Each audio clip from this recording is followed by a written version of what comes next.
রাত ৯টার বাংলাদেশে আপনাদের সঙ্গে আছি আমি অনিমেষ কর। সবশেষের খবর, আলোচনা ও বিশ্লেষণ নিয়ে আছি আমি আসমা মিতা। আর খেলাধুলার সব খবর জানাবো আমি মাজহারুল ইসলাম।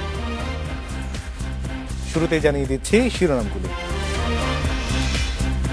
অভিযান থামতেই পুরনো চেহারায় সিটিং সার্ভিস, ঢাকায় আবার ইচ্ছে মতো ভাড়া আদায়।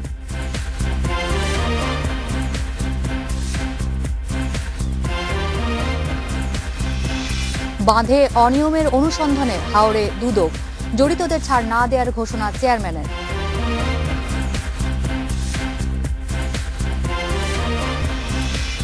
ত্রিদেশীয় সিরিজের স্কোয়াডে নাসির, চ্যাম্পিয়ন্স ট্রফিতে স্ট্যান্ড বাই ফিরেছেন শফিউল।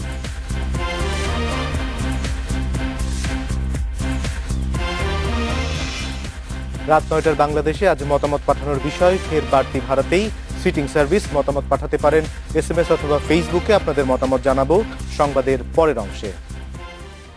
রাজধানীতে গণপরিবহন নিয়ে নৈরাজ্য কমেনি। সিটিং সার্ভিসের নামে আবার শুরু হয়েছে যাত্রীর কাছ থেকে বেশি ভাড়া আদায়। সরকার নির্ধারিত ভাড়া নেওয়ার নির্দেশনাও মানছে না পরিবহন শ্রমিকেরা। তবে BRT এর অভিযান স্থগিতের পর থেকে বেড়েছে বাসের সংখ্যা। সিটিং সার্ভিস ও বেশি ভাড়া আদায়ের বিরুদ্ধে রাজধানীতে 4 দিন ধরে অভিযান চালায় BRTA ও মালিক সমিতি। যে কারণে রাস্তায় বাস কম নামিয়ে কৃত্রিম সংকট সৃষ্টি করে বাস মালিক শ্রমিকরা। ফলে গণপরিবহন সংকটে চরম দুর্ভোগে পড়ে নগরবাসী। বুধবার বিকেলে BRTA এর সাথে মালিকপক্ষের বৈঠকের পর অভিযান 15 দিন স্থগিত করা হয়। এরপর থেকেই রাজধানীতে বাসের সংখ্যা বাড়তে থাকে। বৃহস্পতিবার সকাল থেকে সব সড়কে বাসের সংখ্যা ছিল চোখে পড়ার মতো। বৈঠকে সরকার নির্ধারিত ভাড়া নেওয়ার সিদ্ধান্ত হলে দিনভর কোনো পরিবহনই সে নির্দেশনা মানেনি। 10 টাকা ভাড়া কোনো কমায় সিটিং ভাড়া রাখলো, বললাম কি সিটিং কেন, সিটিং চলবো এখন। সরকার জিম্মি থাকলে আমরা কি করবো, আমরা তো আরো জিম্মি। গুলিস্তান থেকে আপনি কাছে যাবো, 10 নম্বর যাবো, 20 টাকায় রাখছে ভাড়া। 20 টাকা কম রাখছে না আগের মতোই রাখছে। গেট লক করছে, এর জন্য জিজ্ঞেস করলাম গতকালকে তো সিটিং সার্ভিস বন্ধ করেছে, তাহলে গেট বন্ধ করছো কেন? এরা বলতেছে না সিটিং বন্ধ করে না, মানে এরা সিটিং সার্ভিসে বাড়ায় নিবে। কালকে তো গেছি ভাড়া কম রাখছে, কারণ না কালকে 4টার পরে সিদ্ধান্ত চেঞ্জ করছে সরকার। তবে যাত্রীদের এমন অভিযোগ মানতে নারাজ পরিবহন শ্রমিকরা। 1 টাকাও বেশি রাখি নাই, আমরা লোকাল হিসাবেই রাখছি, সিটিং সার্ভিসে কোনো ভাড়া রাখিনি। চার্ট পাই না তো আমরা কিভাবে ভাড়া রাখবো, আমাদের চার্ট দেয় না, আমাদের আগের চার্টে তো আমাদের আগে যেভাবে চলতেছে এভাবেই। সাধারণ মানুষকে জিম্মি করে পরিবহন খাতের যে নৈরাজ্য চলছে তা নিরসনে সরকারকে কঠোর ভূমিকা নেওয়ার দাবি জানান যাত্রীরা। Ijazur Rahman, independent news, Dhaka.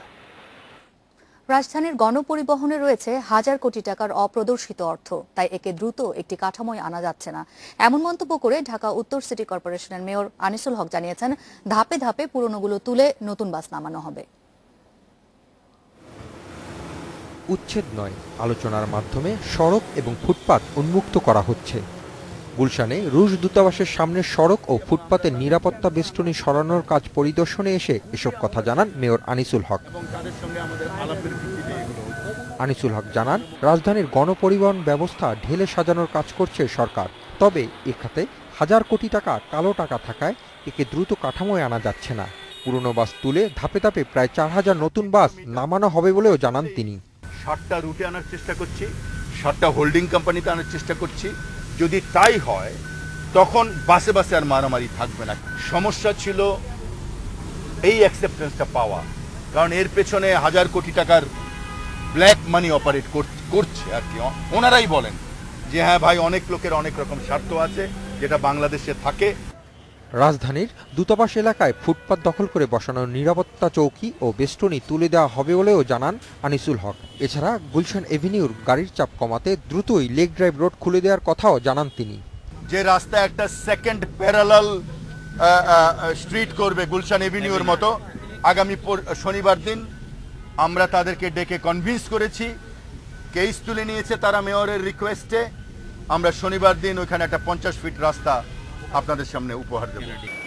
ঢাকা উত্তরের মেয়র আরও জানান, গণপরিবহনকে স্বয়ংক্রিয় প্রযুক্তির ব্যবস্থাপনায় নিয়ে আসা হবে। সংশ্লিষ্ট সবাইকে দেওয়া হবে বিশেষ প্রশিক্ষণ। Hasib Mahmud, independent news, Dhaka. বিএনপিকে কিভাবে নির্বাচনে আনা যায় সে চেষ্টা করতে সরকারের প্রতি আহ্বান জানিয়েছেন দলটির মহাসচিব মির্জা ফখরুল ইসলাম আলমগীর। বিএনপি ছাড়া দেশে কোনো নির্বাচন হবে না বলেও হুঁশিয়ার করেছেন তিনি। জাতীয় প্রেস ক্লাবে দুপুরে এক প্রতিবাদ সভায় এ হুঁশিয়ারি দেন ফখরুল। তিনি অভিযোগ করেন, গুম খুন নির্যাতন চালিয়ে ক্ষমতায় টিকে থাকতে চাইছে সরকার। বর্তমান সরকার আমলে বিএনপির 500-রও বেশি নেতাকর্মী গুম খুনের শিকার হয়েছে বলেও অভিযোগ করেন তিনি। সভায় নিখোঁজ বিএনপি নেতা ইলিয়াস আলীর সন্ধান দাবি করেন মির্জা ফখরুল। বিএনপিকে কি করে নির্বাচনে আনবেন সেই চেষ্টা করুন। ওই ভয় দেখিয়ে লাভ নেই যে বিএনপি নির্বাচনে না আসলে বিএনপির নিবন্ধন বাতিল হবে, অমুক হবে, এগুলো বলে লাভ নেই। বিএনপির সর্ববৃহৎ রাজনৈতিক দল বাংলাদেশে, বিএনপি ছাড়া বাংলাদেশে কোনো নির্বাচন হবে না।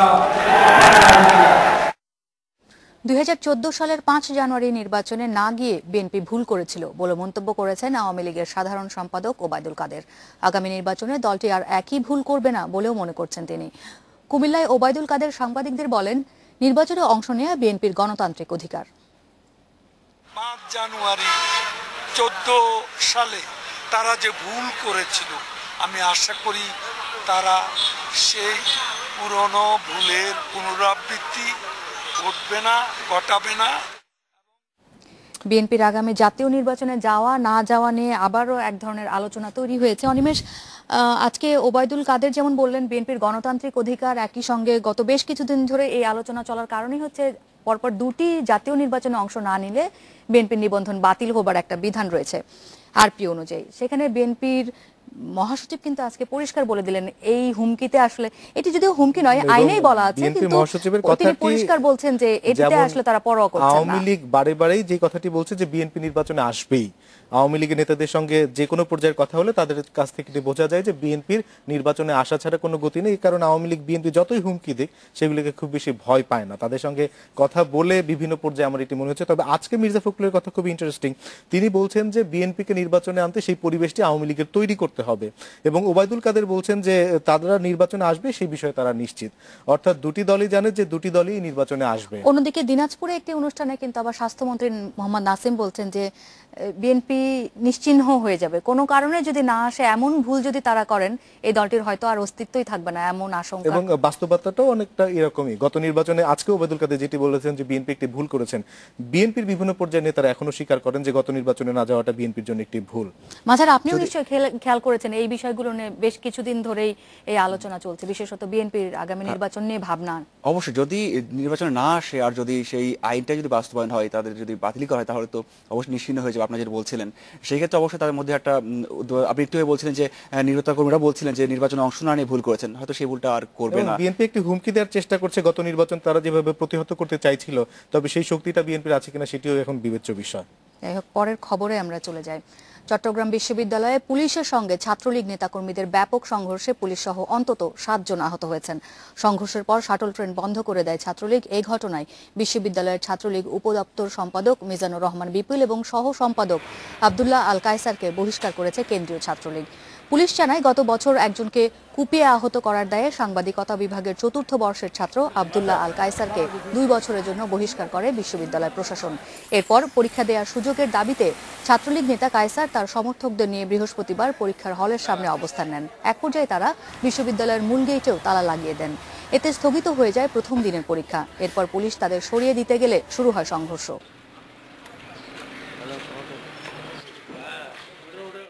সুনামগঞ্জে হাওর রক্ষা বাঁধ নির্মাণে দুর্নীতির অভিযোগ তদন্ত করছে দুদক। দ্বিতীয় দিনে আজ বিভিন্ন বাঁধ পরিদর্শন করে সংস্থার তদন্ত দল। এদিকে অনিয়ম দুর্নীতিতে জড়িত কেউ ছাড় পাবে না বলে জানিয়েছে দুদক চেয়ারম্যান। ভারী বৃষ্টি ও পাহাড়ি ঢলে তলিয়ে গেছে সুনামগঞ্জের 10 উপজেলার হাওরের 1.5 লাখ হেক্টর জমির ধান। ক্ষতিগ্রস্তদের অভিযোগ, ঢল ঠেকাতে সময় মতো বাঁধ নির্মাণ না হওয়ার কারণেই এই বিপর্যয়। এর জন্য পানি উন্নয়ন বোর্ড, ঠিকাদার ও স্থানীয় জনপ্রতিনিধিদের নিয়ে গঠিত প্রকল্প উন্নয়ন কমিটি PIC-কে দায়ী করছে তারা। পানি উন্নয়ন বোর্ড কোনো কাজ করে নাই, তাই বললে আমাদের এই অবস্থা হয়েছে। আজকে চৈত্র মাসের 15 তারিখ হয়েছে, আমাদের এই অবস্থা হয়েছে। কৃষকরা কি ভাবে বাঁচবো? এই যে খামটা, এটা কিন্তু PIC-র ধরা থাকলে কিন্তু একটুকা খাম করাইছে না, একটুকা খাম করাইছে, একটা মাটিও দিছে না, এটা এমনি তারা তুই গেছি গা।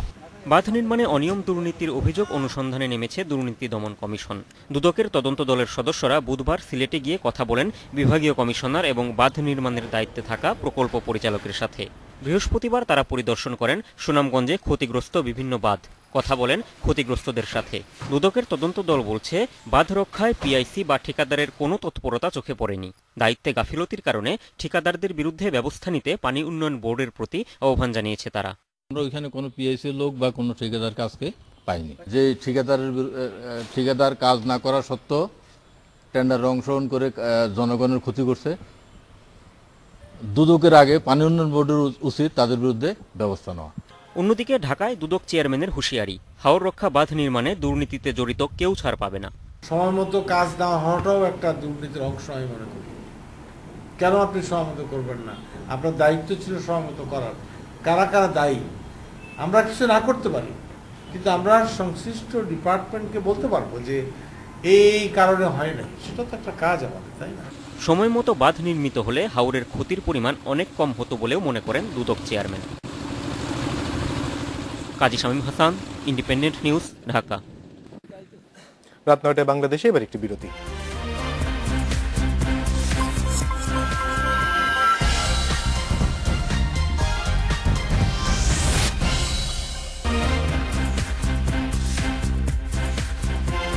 এখন রাত ৯:১৯। ফিরে এলাম রাত ৯টায় বাংলাদেশে। ব্যবসায়ীদের শীর্ষ সংগঠন এফবিসিসিআই নির্বাচন প্যানেলে ঘোষণা করেছে সম্মিলিত গণতান্ত্রিক ব্যবসায়ী ঐক্য পরিষদ। এতে সভাপতি প্রার্থী হয়েছেন শফিউল ইসলাম মহিউদ্দিন। প্যানেলে অ্যাসোসিয়েশন গ্রুপ থেকে ১৮ জন এবং চেম্বার গ্রুপ থেকে ১৮ জনের নাম ঘোষণা করা হয়েছে। এতে আছেন টেলিভিশন অভিনেত্রী শমিকা ইসারো। আগামী ২ বছরের জন্য পরিচালনা পর্ষদ নির্বাচন করতে ১৪ মে ভোট দেবেন সংগঠনের ২৩৪১ সদস্য। প্যানেল পরিচিত অনুষ্ঠানে উপস্থিত ছিলেন আওয়ামী লীগ সভাপতির বেসরকারি খাত বিষয়ক উপদেষ্টা সালমান এফ রহমান, ঢাকা উত্তরের মেয়র আনিসুল হক সহ সংগঠনের সাবেক সভাপতিরা।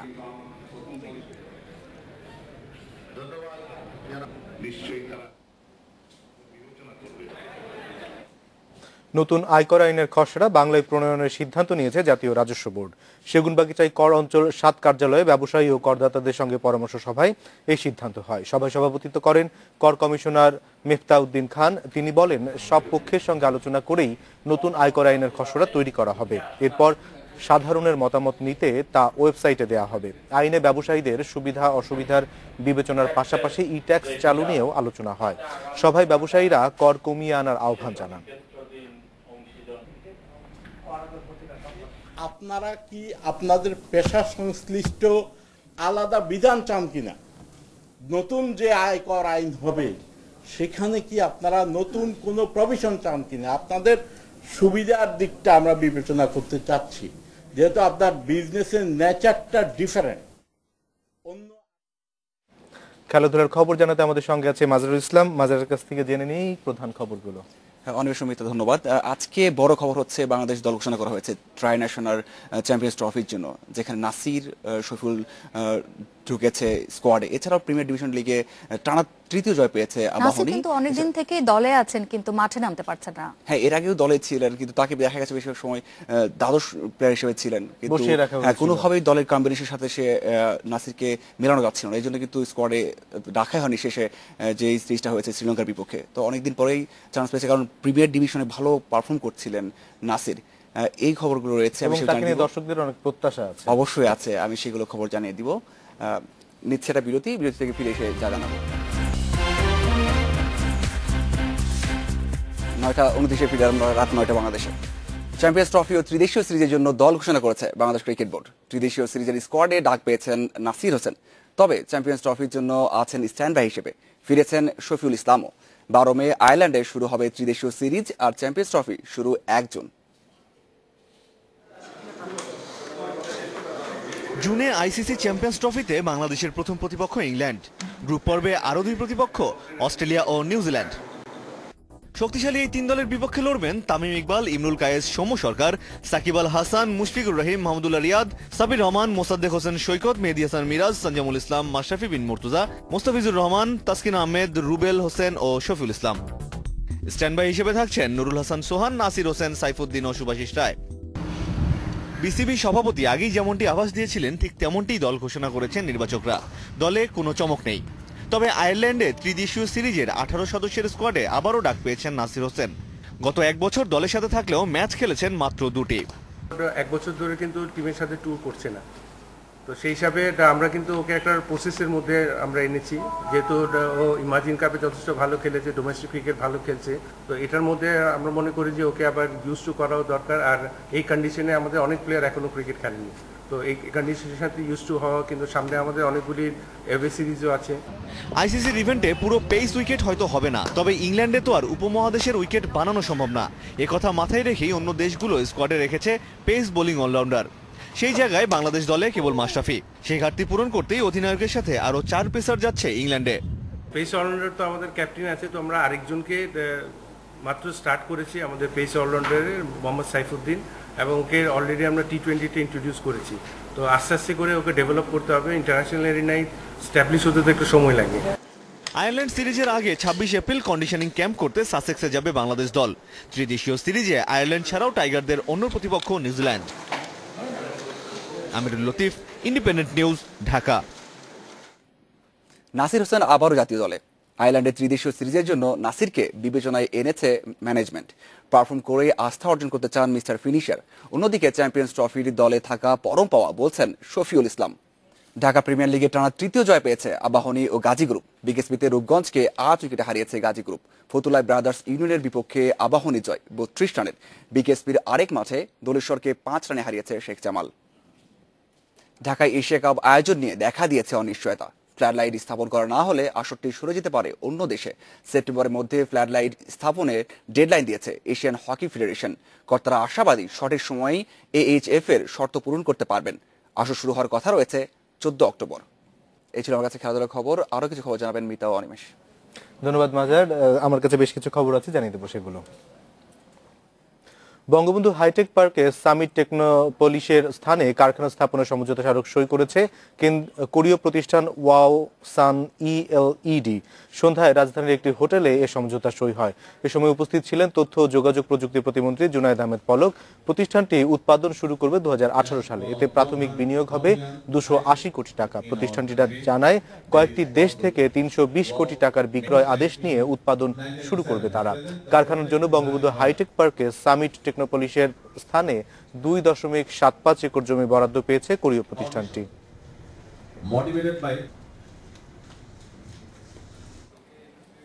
আরো খবর জানানোর আগে একটি বিরতিতে যাব। ফিরে এসে যা থাকছে, বঙ্গবন্ধু সম্মেলন কেন্দ্রে 3 দিনের পর্যটন মেলা শুরু। ভ্রমণ পিপাসুদের জন্য আকর্ষণীয় নানান প্যাকেজ।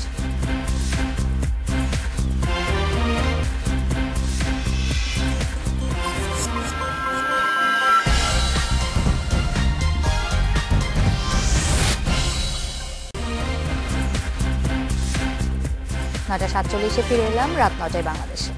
জানিয়ে দেব হাতে থাকা বাকি খবরগুলো। বিদেশি পর্যটকদের জন্য বাংলাদেশ এখন পুরোপুরি নিরাপদ। রাজধানীতে ট্যুরিজম ফেয়ার উদ্বোধন করে বললেন পর্যটন মন্ত্রী Rashed Khan Menon. Tour operators of Bangladesh টুয়াবের এই আয়োজনে অংশ নিয়েছে 13টি দেশ। 3 দিনের এই মেলার লক্ষ্য পর্যটন খাতে ঘুরে দাঁড়ানো। বঙ্গবন্ধু আন্তর্জাতিক সম্মেলন কেন্দ্রে দেশ বিদেশের নানা প্যাকেজ অফার নিয়ে হাজির হয়েছে 140টি প্রতিষ্ঠান। তাই মেলায় ভ্রমণ প্রিয় বাঙালির ভিড়। কে কি অফার দিচ্ছে ঈদের জন্য, বেস্ট যে অফারটা বা যাদের সার্ভিস ভালো তাদের কাছ থেকে হয়তো প্যাকেজটা নেওয়া হবে। নতুন ডেস্টিনেশনে যাওয়ার একটা ইচ্ছা জাগছে, তো আর এরপরের ডেস্টিনেশন হবে ইন্ডিয়া। অপরূপ বাংলাদেশকে ঘুরে দেখারও সুযোগ দিচ্ছে আয়োজনকারীরা। আমরা কেবল বাংলাদেশে বিক্রি করতে চাই না, আমরা চাই বাংলাদেশিরাও নেপাল ভ্রমণে আসুক। বাংলাদেশে কি কি আছে, কেমন ভাবে যেতে হবে, সেগুলো আমরা কনভিন্স করব ইন্ডিয়ান পিপলদের। মেলায় এসেছে ভারত, নেপাল সহ 13টি দেশ। পর্যটন শিল্পের বিকাশে দক্ষিণ এশিয়ার সব দেশ এক হয়ে কাজ করার আগ্রহ দেখিয়েছে। অখণ্ড সুন্দরবন এলাকার উন্নয়নের ক্ষেত্রে, পর্যটনের ক্ষেত্রে নতুন নতুন দিক উন্মোচিত করা, এটা আমরা আন্তরিকভাবে চাই। বাংলাদেশ ত্রিপুরার কাছে আমরা যদি এটা অ্যাভেল করি, আর এখন প্রাইভেট পার্টনারশিপ যারা সবসময় অতিথিরা বলছিলেন না, সেটা থেকে আমরা একটা দিগন্ত উন্মোদন করতে পারি।